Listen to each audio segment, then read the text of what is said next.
Dito naman guys, may bagong snack time.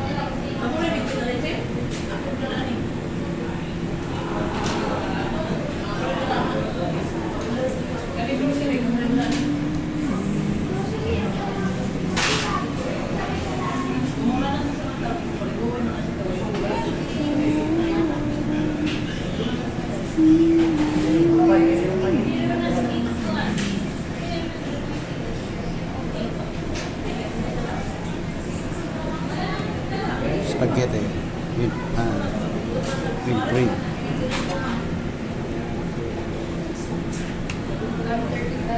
Alam na yan, ano yan.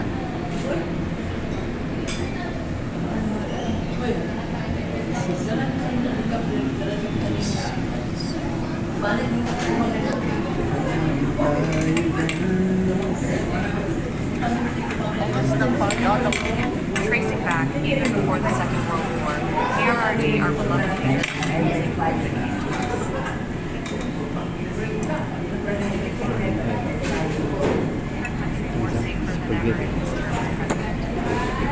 You continue to take them away from us, and you're on the wrong side of the human rights, which right now is deep in the darkest color in our country. If you investigate, please investigate the personal war waged by many of us Filipinos worldwide as our hearts bleed for the father. He is not equal to each and every one of us. To us Filipinos right now, there is no precept that supersedes human rights and the love and longing for our continent. Yes, we all agree.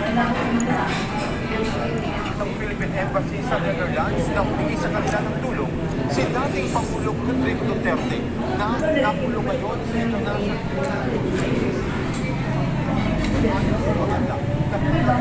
tawag mula sa ICC detention officer na alas 3 ng hapon at pinapaalam sa kanila na si dating Pangulong Duterte ay pumiling na gusto niyang makausap ang isang consular officer.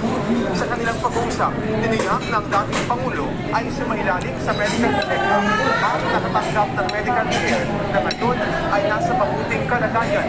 Kasunod ng tawag, pinili ni Duterte na dalawin siyang mga opisyal ng konsulada at mabigyan ng legal counsel at makita ang kanyang pamilya.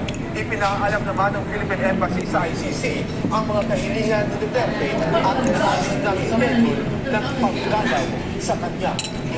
Naglabas ng pahayag ng Philippine Embassy sa Netherlands na humingi sa kanila ng tulong si dating Pangulong Rodrigo Duterte na nakulong ngayon sa International Criminal Court o ICC noong pang-Miyerkules. Ayon sa embahada, nakatanggap sila ng tawag mula sa ICC detention officer na alas 3 ng hapon at napaalam sa kanila na si dating Pangulong Duterte ay humiling na gusto niyang makausap ang isang consular officer. Sa kanilang pag-uusap, tiniyak ng dating Pangulo ay sumailalim sa medical check-up at nakatanggap ng medical care na ngayon ay nasa mabuting kalagayan. Kasunod ng tawag, hiniling ni Duterte na dalawin siyang mga opisyal ng konsulada at mabigyan ng legal counsel at makita ang kanyang pamilya.